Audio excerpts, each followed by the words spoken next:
Nope, nope, nope. I saw her last night.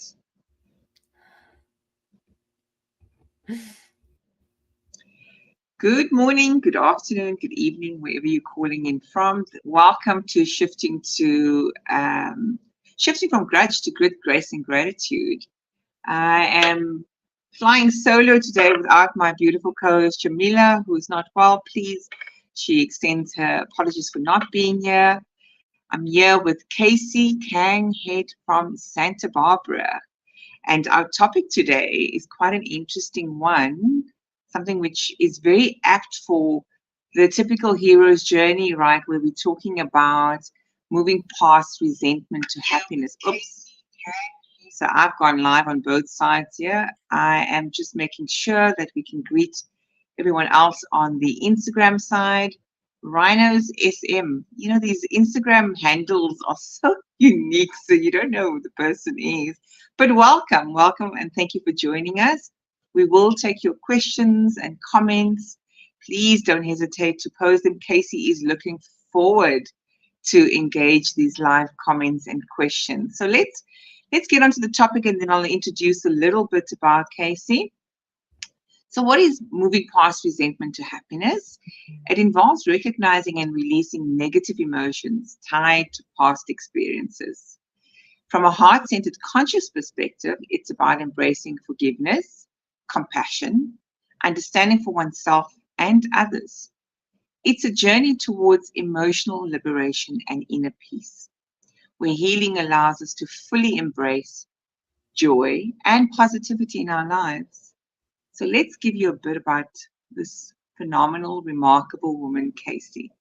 She's a three-time survivor of acute lymphoblastic leukemia and stroke survivor. Casey is a trauma-informed cancer coach using somatic movement and breathwork with survivors so they heal and are able to reclaim their life and learn how to live healthier to ensure they are stronger physically, mentally, and emotionally so they don't live life in fear. And author of Finding Your Way Back to Heart Center, Cancer Treatment Ended, Now What? I want to hear more about that. Now, here's the thing. She's got so many things that she's doing. I am just in awe that in the pain and in the suffering, in pursuit of all of that, she managed to achieve this and so much more. Personal trainer, yoga instructor, yoga for oncology certified. Please, you can enlighten us about what that all means. Yoga for trauma, cancer exercise specialist, PN level 1 nutritionist, somatics therapist, restorative yoga. I don't know what this is either, and you're going to enlighten me. NICABM, I don't even know what that acronym stands for. Trauma certified, happiness certified, and a level 1 Reiki healer and lifelong learner. Without further ado, she lives in Santa Barbara and is a dog mom to Lily Bear. So please do, the floor is yours. I want to know how you managed to overcome this hero's journey and whether there were moments where you were in a grudge state, why me, feeling like a victim, resentment surfacing, and how you shifted. Thank you for joining us. Thank you for having me first and foremost. I appreciate coming on here and speaking with you and your audience. Where do I start? I guess is like the question, because everything you just asked me if I ever felt, I 100% did. I was 31 years old when I was diagnosed. I was in the midst of, corporate America, and I had just gotten married. I think we were to my ex-husband now for 2-ish years. I was living life. I was, contemplating, like, do we have children? Like all these things that, somebody in their early 30s would be doing. And it was all taken away from me. And in an instant, what felt like it. So that ensued a basically 4-year journey of fighting cancer. and trying not to die, which is like a really strange like goal to Yes. have, is just like staying alive. But that was the sole focus, was just one day at a time, trying to get to the next day, to have breath of life the next day, and again, over and over. And there is no doubt, when they told me that I was in remission the last time, number one, I don't remember the date, because I was just like, well, it's going to come back, obviously. And I was angry because they said, go live life. And I'd been supported by a medical team for 4+ years at this point. But when they said, go live life, I said, okay, well, how do you do that? Like, what do I need to do? They were like, I don't know, eat right and exercise. And I was like, excuse me? That's not enough.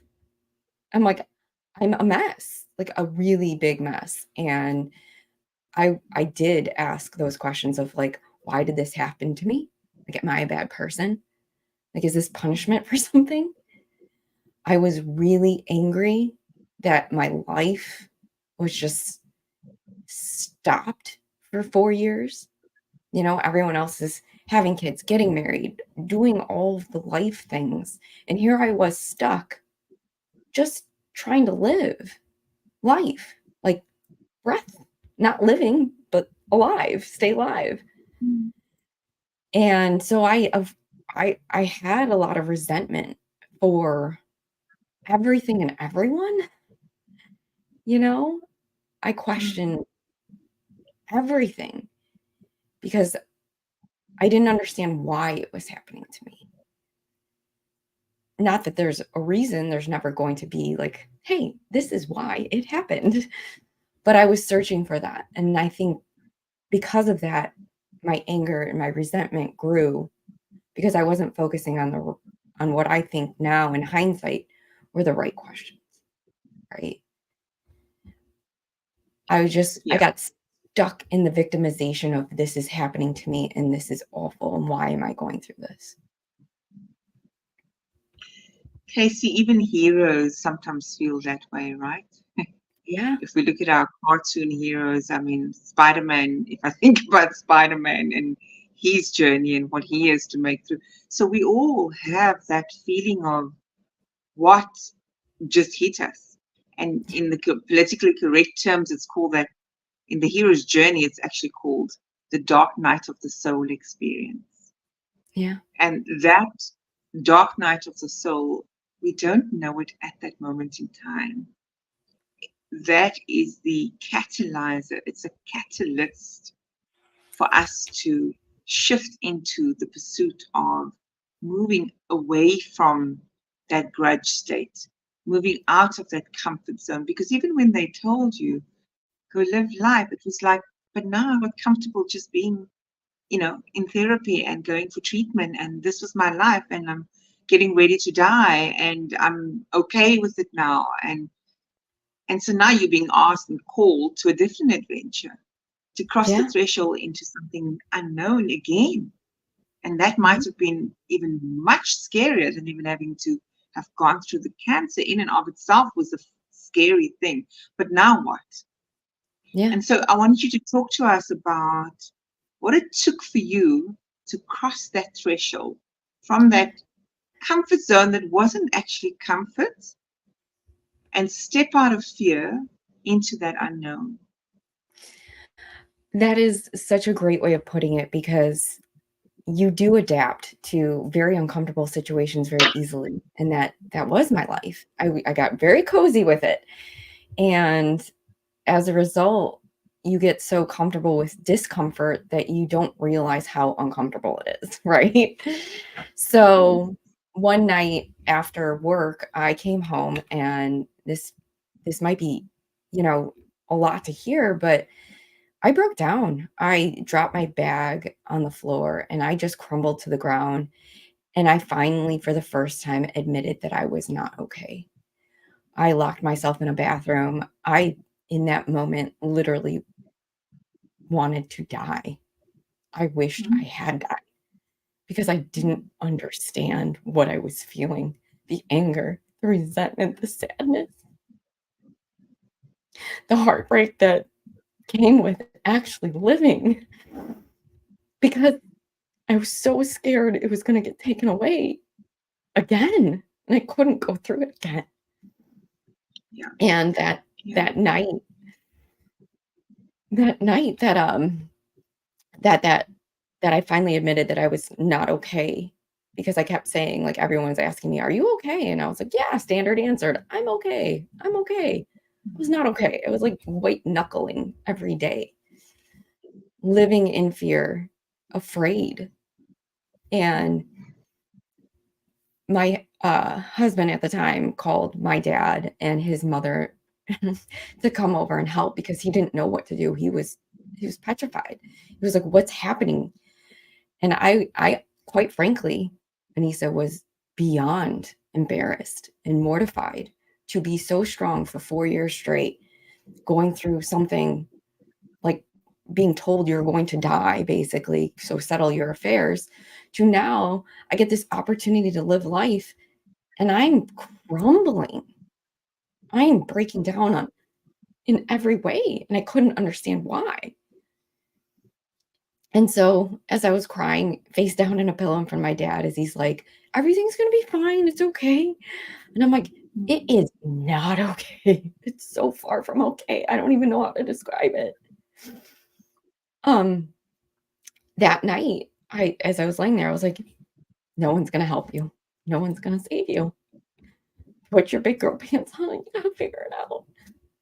You're not gonna make it." Casey, I want to acknowledge and commend your strength and courage to show up here and share the story with our audience. I mean, Portia, you would have seen as a comment from her saying very interesting. We had a brief chat. This is the first time we've ever met, and we literally went 5 minutes before this, and I felt instantly connected to you, not even knowing much, not even knowing this depth of your story. But what I want to acknowledge and recognize is that you were able to slay whatever those inner demons were in a time where you could have just sat back and, like you said, be defeatist. And you did, Yeah. actually. You allowed yourself to feel defeated and say, "I'm actually not okay." How many times do we wear the mask of, "I am okay"? But deep down, we are in suffering. There's turmoil, there's chaos that's going on beneath the surface. And so, in that time, because I'm also kind of sharing this hero's journey cycle of what happens, we're now ready to cross this threshold, and we're actually recognizing in those moments that we're not alone. Whilst your husband at the time did not know what to do, he called his mom, as you said, but there were probably more people around you.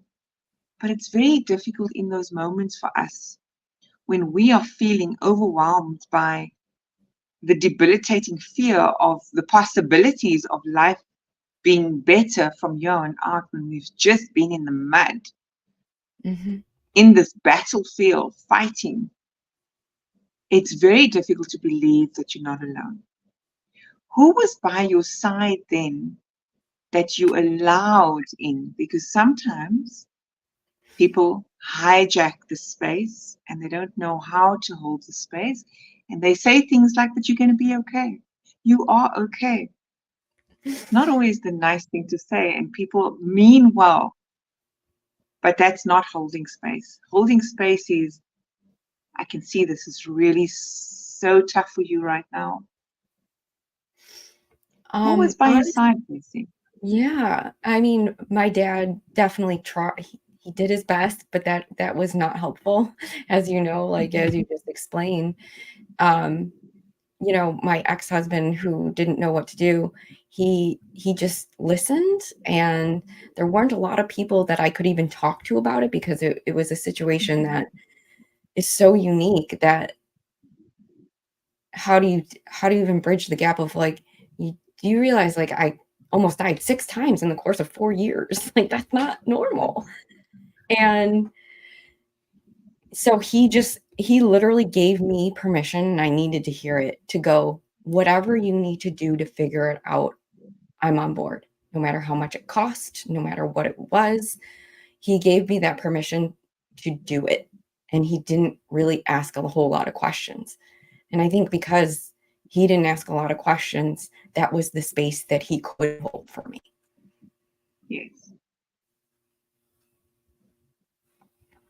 And so I just ran with the room that I had, the rope, the leverage, or whatever you want to call it, that he gave me, Yes. and said, I need to do this, this, this. It didn't make any sense at the time. I trusted my gut. And because I wish there was somebody that I could have leaned on, like a coach or even a community, but it was so rare to be my age with the cancer I was diagnosed with. There weren't a lot of us. So it's like, I didn't even have a community to lean on. And so I had to it felt like I was doing it very much alone, which was the hardest part. Yeah. Yeah. And you said earlier on something which was quite profound. You need to get up, put on your big girl panties, and just do what you need to do, right? Yeah. And that is part of the hero's journey. We do need to just get out of our head, which in our headspace is, as you know, it's the thoughts, and the thoughts are not always serving us. In fact, they are self-limiting, disempowers us, almost takes away our power from knowing what's next. So is this, how did you then discover when you finally crossed that threshold into the unknown, and you now, you're slaying those inner demons, because it's that one has to deal with first and foremost, because no matter who, even if you've had a support group, even if you had a coach, I gather that if we don't deal with our mindset, right? And if we don't deal with the emotions or the belief attached to whatever that context is that we are going through. And then let's talk about the somatic part, the trauma that's sitting within the body, that is deeply within the pathology. How do we move from that, And what were some of those strategies or mind shifts that you had to take to maintain the grit or the resilience in the face of this challenge? There were so many. um, you know, the somatics came into it through yoga. Honestly, that was the first experience that I had with actually getting in touch with my body and understanding what it's capable of, and the messages it was trying to send me and give me, because I couldn't do a whole lot coming out of treatment physically speaking, but I knew I could always get on my mat, and it was always there. And I did yoga throughout my treatment, so I just kept doing it. And then I was like, there's something to this, because this is like one of the only times that, number one, in an hour, I've not thought about like anything except for what I'm doing. It helped me get out of my head and actually feel what's happening inside of my body. And I thought to myself, how do I get more of that? So the question started with, what are the things that make me feel good? Well, that makes me feel good. So there's something to moving your body and being in a space where that's all you're focused on is just this, like what you have and nothing else. And you block out all the noise, the distractions. And you do have to question your own reality a lot. And you do have to question your own thoughts. And you have to sit there and go, is that really true? Because it doesn't mean that it is just because you're thinking it. And there was a lot of that going on. Can you share with the audience, for those that don't understand what somatic trauma or training is, I think it would be great for us. I mean, I have some understanding because I don't necessarily operate in the therapeutic realms, but I also have done my own research on it. But from your perspective of living through the experience and having to apply that somatic training before you even became trained in it, can you share that with us? Yeah, so I I grew up with like a lot of trauma in my life, and what we don't express or what we don't express, we repress, right? And so I grew up in a house where you didn't talk about emotions. The emotions you felt weren't real. You weren't allowed to like really express anything. You were a robot, basically. And so I was a very sensitive child growing up. I would probably classify myself even to this day as like an empath. I feel things. I just do. I can't help it. Like that's who I was, who I am. And I basically was like gaslit to not do that. And so that's how I operated my entire life. Even with cancer, I tried to stuff it down, not talk about it, move forward, and it just became too much. And soma actually means body. So when we Okay. repress our emotions, they get stuck in our body. It's got its own memory bank, right? And when we do that, it causes stress. And that stress leads to disease and illness and can actually show up as physical pain. So I do believe for me, it was not a matter of if I was going to get cancer, it was when. Because statistically speaking, the the I'm sorry, I completely the ACE, the American Institute. I forget. I'm sorry what ACE stands for in this moment for some reason. Yeah. But they had the adverse childhood experience. That's what it's called. They've been Okay. researching Interesting. trauma.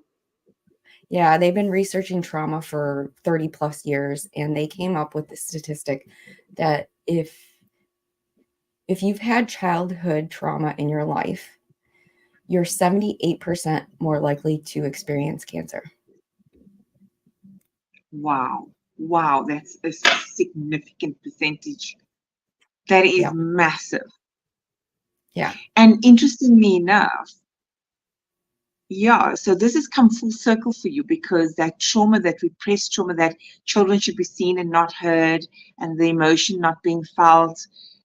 We've all walked that journey in our lives with some of our caregivers, or Yeah. even if they're not caregivers, even if they're in our social constructs or in our schooling, educational, or even in our religious faith-based constructs, we get told, "Ah, you know what? That's why you had this view of put on your big old panties and move on." So there's a connection there, right? It's like Yeah. stop feeling this. You need to stop feeling what you're feeling. Meanwhile, it would be better to feel the feelings, feel the emotions, feel the ugly side of all of it, because you're almost inviting it and embracing it in so that it can pass through and not stay within the cell memory, if my understanding is correct. Yes. 100% you nailed it. And Mm. I was doing exactly that. I was just like, it's okay. Shove it down deeper. Go like don't let it out, because when you let it out, like you're never going to be able to stop it. I didn't know that it was healthy to express emotions, right? Yeah, yeah, yeah. We get told not to, right? Mhm. So let's talk about now. You're in this unknown world. You've applied some strategies and mindset shifts. We've been to that point. Um, let's figure out. Let's move on to a bit of the grace aspect of this segment. In what ways did you incorporate grace into your daily interaction with yourself first and foremost? Because if we don't extend it to ourselves, we can't give it to others. 100%. I think in two ways. Number one, self-compassion. something I didn't even know that existed. Like literally, I didn't know you could say no to things, Anissa. Like I didn't know that I could have boundaries. You and me both, You know, darling. Don't worry, you're not alone in that. I was shocked. I was like, what is this? And number two, I actually started to care for myself, like the act of self-care. And not just, I'm not talking about like manis and petties, which are wonderful, but I'm talking about like, what is it I actually need? Like, I need hugs. I need to be feeling these things. I need those types of self-care that we just don't think is actually self-care, but it's caring for oneself. And so those were the two biggest shifts that I had to embrace gracefully to help myself to then help others, right? Like I had to stop shaming myself for all the things that I felt and embrace the things that I felt. So you've touched something around shame and guilt, and it is unfortunately the conditioned narrative, right? Because that came from your childhood. Stop feeling, move on. And we carry that throughout our life, because the moment we start to feel, or the moment we learn to treat ourselves well, or we did something for ourselves, even I still do it now, Casey, when I must go spend on myself versus my kids, there's almost this feeling of, oh gosh, but I needed to do more for my kids. Then my daughter's 13, almost 14. She says, no, mom, you need to spoil yourself. So I'm glad that she's recognizing that one, you have to give yourself grace, because we talk about being selfless.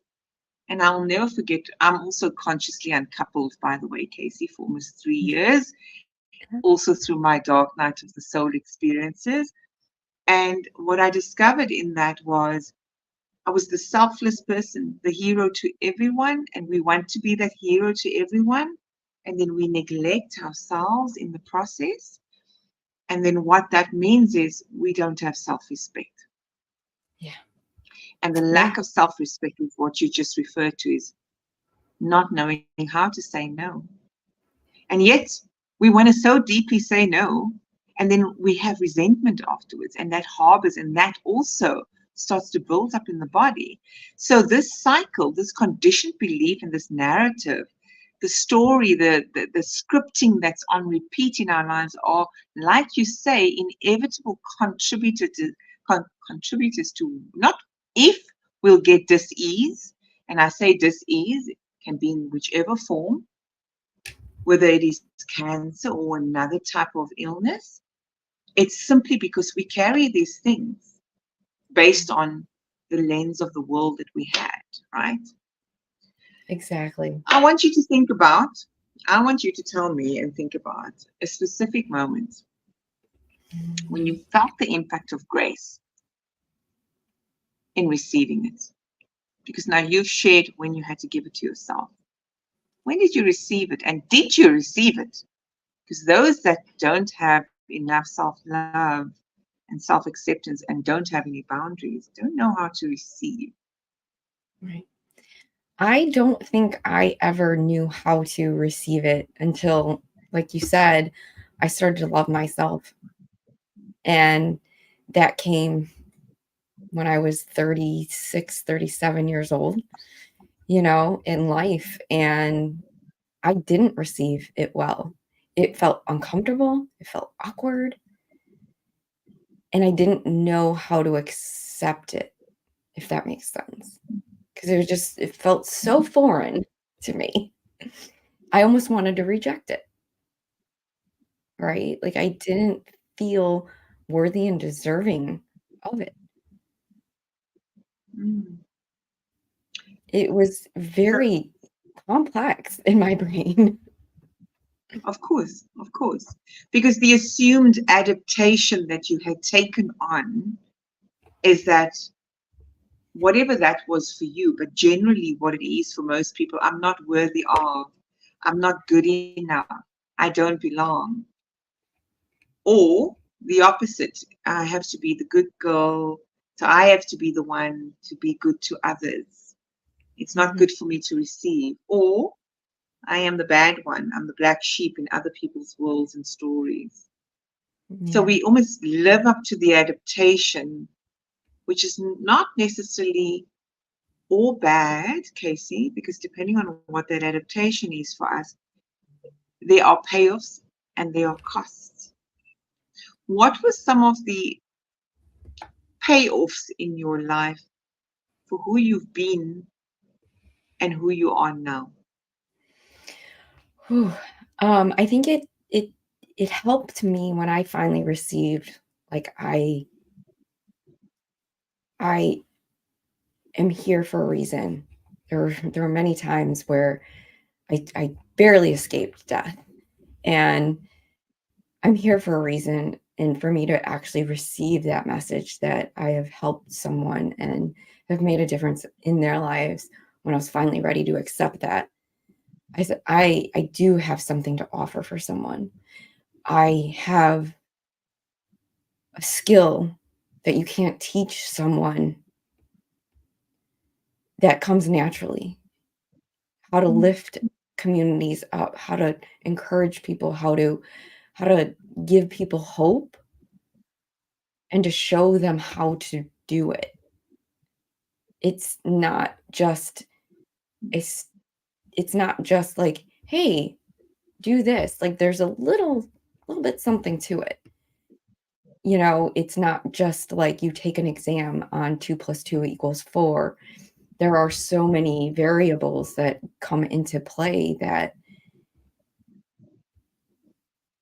it becomes more than what it is, and as a result of that, I've been able to do more public speaking and be able to encourage more people and give people more hope. And the greatest gift was about 6 months ago, I did a speaking event for the Leukemia and Lymphoma Society, and this 72-year-old man, war veteran, comes up to me and he asks, after I spoke, and he goes, "I think I'm gonna write a book." And I was like, "You absolutely should." Had like a 5-10 minute conversation with him. What I didn't know, and what the woman who, from LLS told me afterward, was he came to that basically deciding whether he was gonna go into compassionate care or to stop treatment and stop living, because of our conversation, which was, I didn't think anything of it. He changed his mind, he wrote a book, he's, like, doing all these things that gave him, like, new, renewed energy that he needed to hear, and so that receiving that was big, and I said, "Wow, that's incredible. Thank you for sharing that with me." It's like I I almost got wanted to goosebumps. record. I know. I wanted to record her saying this, but I'm like, "Oh my god." I didn't think that I could have that type of impact to someone else, and we all have And that so, capability. yes, because our stories are not meant for us. Our stories are bigger than us. And even if the story started before cancer, it started at that early childhood, because we all in our divine essence at an early age. And then I think from about 7 onwards, things change for us. Our caregivers, our teachers, our church leaders, they sort of taint that a little bit, and our worldview becomes different. And we inadvertently do sabotage ourselves based on that conforming approach, based on what everybody expects of us. So we conform and comply. When we finally get this dark night of the soul experience, in your case, 3 times cancer survivor, you don't know what the pursuit of all it is in that moment. But it's that defining experience with this gentleman saying, you know what, I gave up on life, but actually, he's given me a new lease on life. And that Mhm. I have to tell my story to inspire others. And I am in awe of those stories, because that is what the hero's journey is about. Because once you've now moved and into the unknown, you've slayed the dragons and you've crossed this threshold, what comes to us is the insight. And so what happened for you? What sort of different insights came about for you in different times? And is there one particular time other than this experience at that, because that was a defining life experience at this talk. Is there Yeah, any other more that you want to share with us? yeah. So I think for me, it's been we are all stronger than we think we are. I think we don't give ourselves enough credit. Number one, I think we all think that we can't handle it, but we can. Where the human spirit is the most resilient spirit in the entire world, but we have to believe that, right? And we don't give ourselves that even glimmer of opportunity to think that, right? Yeah.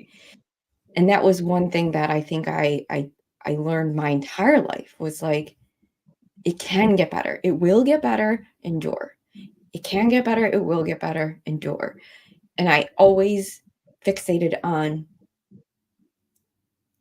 I can't make change this moment, but it might get better later. Right? So like I always gave myself that opportunity to go, this isn't going to last forever. I didn't Yeah. know if that was true or not, but it was something I told myself. And it helped me, throughout my childhood, adulthood, and I think definitely through cancer. Mm. I'm wanting to change course direction because you were very young when you were diagnosed, and generally when we could, there's an exercise I do with my clients, and I'm sure you possibly have also done this in your spaces, where we tap into our wiser elder self, right? And if we had to flash forward our lives 20 years from now, like, what would we tell ourselves in these moments? So did you ever have experiences like that during this traumatic period of your life? Did you flash forward, or did you actually go backwards and think about your younger self? What came up in those moments for you? There was a lot going on, and I think I definitely looked to the future more than the past in those moments. I definitely fixated on the possibility and the potential of like a better life. It didn't really seem like it, but just a day without feeling awful, right? And those little moments of like, it's gonna get better. There's going to be a time where you're gonna look back and this is going to be a moment and it's not going to be your life, right? And so I kept having to remind myself, and my ex-husband was actually really good at helping me do that because he go, this isn't going to be our lives. He goes, we're gonna look back, and he's like, we are going to look at this and go, that was nothing. That was a moment of our entire lives. And I Yeah. genuinely believed that. And I think that belief, that story that I kept telling myself, I kept going, she's going to be so proud of you. Just keep going. Just keep going. Don't give up. You can't give up. She's waiting for you. Just keep going. Right. Like, and so I just held on to that hope and that encouragement to go, yeah, this is going to be a moment. It will be a moment, and not wavering. There I'm hearing you say you tapped into the inner wisdom, that inner sage within yourself, knowing that this too shall pass, and Yeah. that there's an impermanence. Yeah. And I love the term being equanimous and living from a place of equanimity, because when we can practice that, it's not easy. I'm not going to lie. There are times it's very difficult to say, "Oh, this too shall pass, and it's okay. I'm going to be okay," because in that moment, we don't yet have the insight. And when the Right. insight's not there, how could we then go into a space of being in grace and living from a place of gratitude and seeing to the future? Because we're sitting in either the fear of the future or the wounds and the traumas and the the dragons of the past that haunts us in the present moment. So Yeah. how do you then come back to center and ground yourself? And maybe if you could talk to some of the work and the practices that you do, other than the somatic experiences, because I certainly know for myself, I crave silence, Mm, because when it gets all noisy and overwhelming, I can't I can't focus. Then I yeah. project, then I am the victim, then I do self-sabotage, and the whole world is against me, or I'm against the world. But how do you actually pause to reflect and gather insight to move forward? That is such a good question, and I'm the same way. Too much stimuli and I shut down. It's actually a really common trauma response, I found out, after I knew this before that's what happens to me, but I didn't understand why, and then going through being trauma informed, like, I realized that's a response to it. So, too much noise and stimulation, I shut down too. It wrecks my nervous system. So, I have when I came out of treatment, the first thing that I was told to do was meditate. I never even knew what meditation was, in the sense of like sitting down and not thinking. I'm like, what are people doing? So I spent the first year and a half, I think, maybe 2 years, sitting down, being really uncomfortable with the discomfort of silence. I would do it twice a day for 20 minutes each time, because I was like, I need to figure out even what's in here. Like, I never even knew what was going on. So I had to stop and figure it out. So that was a huge, huge shift for me, was just sitting in silence with the thoughts, letting them come in and go, and the discomfort of like, ooh, they're icky sometimes. And just being with myself, right? And that was something I never wanted to do. Um, Yeah. I think, yoga was definitely a transformative practice. I started practicing gratitude every day, like even breath of life, when it didn't Mm. seem like there was anything to be grateful for. I'm like, "Well, you're alive. Yeah, Mhm. that's good." Exactly. Like, you You've woke up. segued into the next part. You've definitely segued for me. So, what practices do you have in place to cultivate a sense of gratitude in your life during that trying time and now today?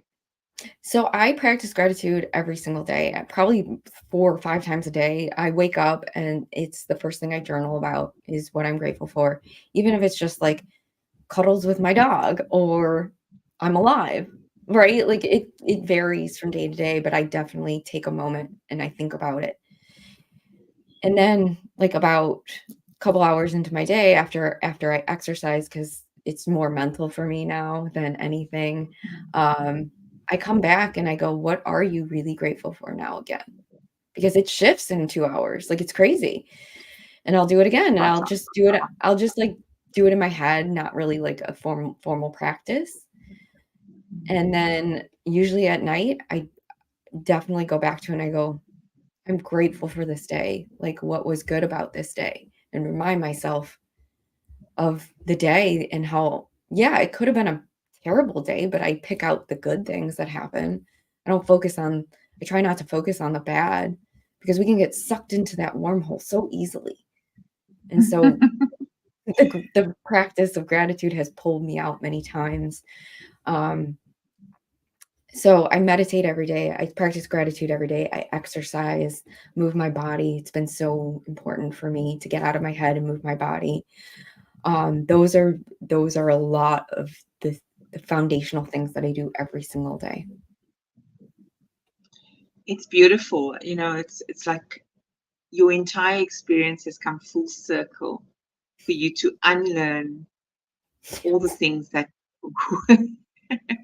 that were taboo as you were growing up. And Mhm. now, in pursuit of all of that, you are helping others do the same. And so the insights, I suppose, that were gained from that dark night of the soul experience was, how do I take this to everyone else? How do Yeah. I get others to feel grace for themselves, to live from this place of gratitude? And you've rightfully stated, throughout our day, you can start your day with all good intentions, only to be derailed and triggered by something or someone.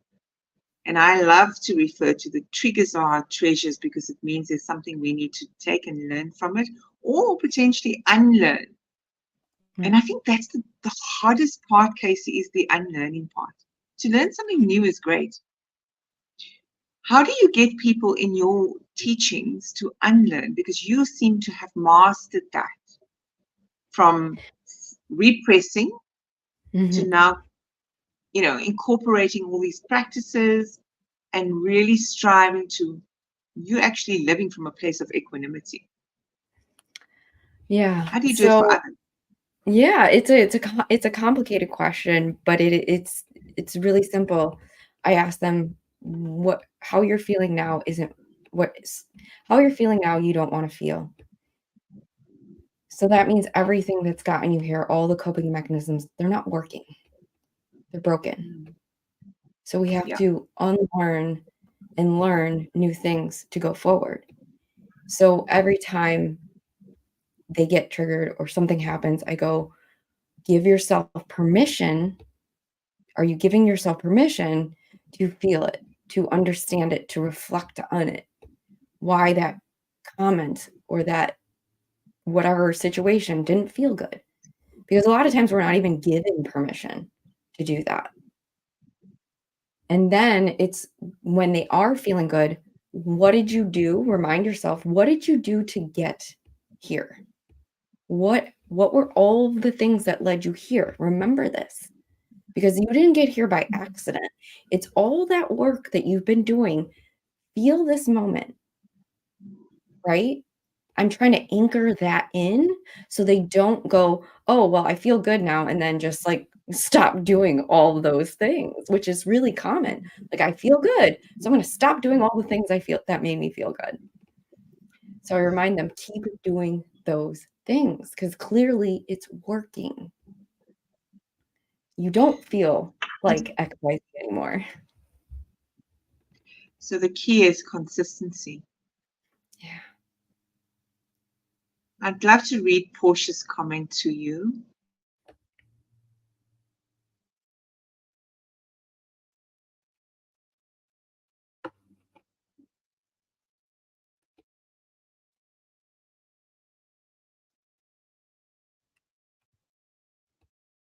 Oh, I think I lost you.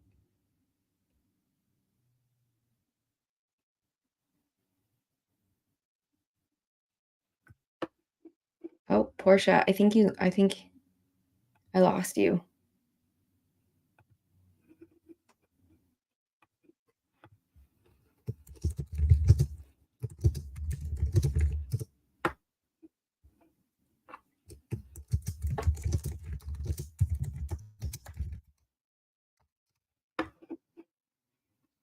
Well, thank you, Portia. I don't know if I'm still live or not for the comment. I appreciate it. Um, Sending you love and light back, and I appreciate you for listening. So thank you.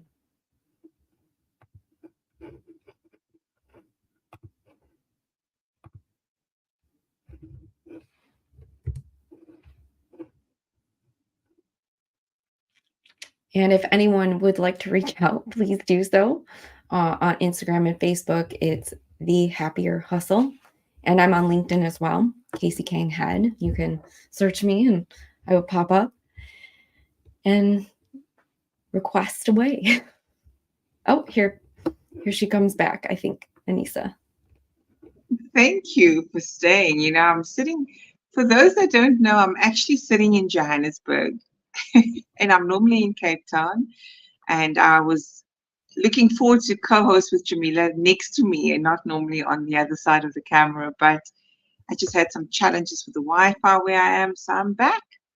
And yeah, I think Portia's really put a beautiful comment there, and I echo that sentiment. You have such a beautiful light that you sharing into this world, and you are certainly a torchbearer for others to not remain in those repressed emotions and pretty much getting that dis-ease that comes from that, as we've spoken. I don't know what you've managed to share or respond in the time I was away, so maybe you just want to share some more. Yeah, I mean, we don't here's the thing, like, about everything that we experience, it's not like we're trying to take it away from the human experience of life, but it's learning how to walk with it instead of it leading you, right? Because so much of our trauma is what pushes us forward, right? It makes the decisions, it does the thing. But when we learn how to walk hand in hand with it, we get back into our bodies and our trusting ourselves and our intuition. It changes things. It totally changes things instead of going back to autopilot of like, I'm supposed to check these boxes of life. Mm-hmm. And I get a sense that it's also moving from head to heart, because when we're in our head, we're in suffering and it's ego and it's all of those things. But when we move into heart, we allow silence. We allow ourselves to feel. Mhm, And for those, I mean, I'm not an energy healer, but you've done Reiki. And so you probably work a lot with the chakras, the energy centers. mhm. Is that something quite powerful for yourself personally? I certainly have done a program on doing chakra meditations, and it's been beyond powerful. Maybe you want to share with us how that has been a way to cultivate gratitude. And I think it might very well be, but I could be wrong. Yeah, it's, when you're out of alignment, you don't feel good, like, everything feels off, right? We've all had those days where, like, "Whoa, something's not right," but we can't really figure out what it is. Like, it Yes. just everything in your day just seems to, like, keep derailing even further too because of it, Mhm. and so every day I take a moment, and it's like, less than a minute, and I just center myself, right? I make sure everything feels in alignment because they start from our pubic bone going up to the top of our head, and it's just Mhm. being here instead of, like, in here, like you said, and that gratitude plays into part when you feel like you can be vulnerable and still Mm. offer to others kindness and compassion, even though you might not get it back. And it's gratitude to know that, like, that's where my heart is. It's open to giving out so much more than it might ever receive. And I'm grateful that I get to experience that. It means that I'm putting myself out there. I'm being brave. I'm being courageous because that's the hardest thing to overcome is like heartbreak, right? Like, but it Yes. takes a lot of courage and bravery to go back out there and go, yeah, world, you might break my heart again, but I'm willing to stand up and do it. You might take it all away in an Absolutely. instant. Yeah. Absolutely. Absolutely. I'd like to ask one final question before we go into a full close. But from an integration perspective, how do you see then the interplay between, moving forward in life with grit and not from an egotistical or, you know, um, I have to show others, I'm going to show up in the world, really just being radically resilient. And then that interplay between grace and gratitude and achieving this personal growth and success for ourselves. Yeah, it evolves over time, I think for me especially, and it's it's really about knowing who I am too and the gifts that I have to give to the world. I learned a long time ago that grit isn't something that you can teach. It's a byproduct of what you've gone through, and that resiliency is all up here in your head. And there's a lot of science now to back it up, but I'm like, wow, that's an incredible way of thinking about it, that we are a byproduct of what we've gone through, which is makes sense, right, logically, but we don't ever Yeah. really integrate that into our lives. And so why not share the lessons that I've learned to help somebody else? I cannot be a unicorn. I I am not, my experience cannot be just unique to me. And that's how we learn, right? We learn through someone else's stories like yours and Betty Sue down the road. That's how we've always learned as human beings from the beginning of time, is storytelling and the lessons that others have learned before teaching it to somebody else and then passing that forward and on and on and on. So I look at it as like my story is a part of your story and your story is a part of my story, and we all can learn. I don't pretend to know it all. I definitely don't. But I'm open to the conversation. I'm open to learning more, and I'm also open to sharing what I have to offer to the conversation, even if it means nothing. And I'm just holding space. Therein lies a gift in the nothingness, and it's underestimated, right? But what other gifts do you feel you have gained and that you want to leave this audience with in terms of lessons and insights and learnings, and even what was the biggest thing that you had to unlearn within those lessons? It's now a gift. I had to unlearn how to the program of life, like checking boxes of house, car, family, and to be able to go, my life doesn't need to look like everyone else's, and that's okay, because it's not going to. Yeah. That permission slip to like do it a little different, despite what anyone thinks, like my parents, my siblings, whoever, right? It's good. It's my life. I have to live it that way. And I think that has been like the greatest gift that I've given myself personally, and to pay it forward to go, does it have to look like this to everyone else, and question our own systems that we put onto ourselves. You know, I was really hard on myself as well. Like that compassion piece was huge for me. Yeah. And a lot of the women that I work with, it's the same thing. Like they just they give compassion to everyone else except for themselves, because the voice in their head is just so wants to drag them down and say they're not good enough and not worthy and deserving or loved, or insert negative comment. It's all day long. And so unlearning how to stop that is huge. I want to thank you for this beautiful conversation. I want to thank you for speaking truth, for giving others a platform to potentially do the same. When we come onto social media, we always think we've got to show up in a certain way.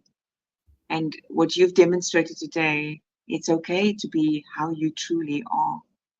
In the mess, in the mud, in the messiness, in the imperfections, there's beauty in all of that. But the biggest gem I gained from today is allow yourself to witness the pain, the shame, the guilt, the difficulty, and at the same time, allow yourself to, or give yourself permission to take a different direction. And to accept the call, no matter how difficult or awkward it might feel. And even if you want to give up, you're in the moments of wanting to give up, it's in that moment that you do accept that call. Right. So I want to say thank you for those that joined us. Rhinos, Santon, Headshots, who I'm going to be doing a headshot shoot with very soon. Mariam, and Andre that joined us on the Instagram page. Portia, and for those that don't necessarily engage or interact or pass a comment, thank you for those that are going to watch the replay. Casey, where can they reach you if they want to get in touch with you? I'm on Instagram and Facebook at The Happier Hustle. I'm also on LinkedIn, Casey Kang Head. And those are the best places to find me. Always say hi. So Yes. Let's continue the conversation, and I'm so grateful to have this opportunity with you, and I trust that we will have maybe future conversations again. whichever that hero's journey story is going to be then, because we all know it's not a linear experience and it will continue. And Yeah. we hope to continue gaining more insights in that regard. So on that note, I'm going to end the live and say thank you again. And I'm going to end it on the Instagram. Do stay, Casey, just for a 1-2 minute debrief, and then I'll end the live. All right. Thank you.